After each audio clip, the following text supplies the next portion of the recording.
Yung success, yung achievement, huwag niyong iasa sa mga kababayan, sa pamilya niyo na nasa abroad.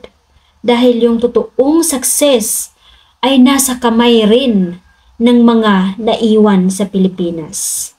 Nasa kamay ng bawat pamilya na naiwan sa Pilipinas yung achievement ng isang OFW.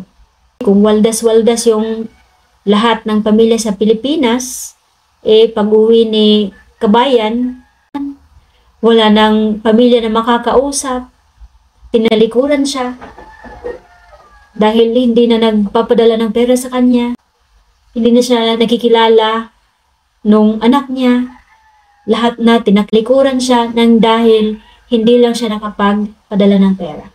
Meron ding sariling future yung ating kababayan na nasa abroad.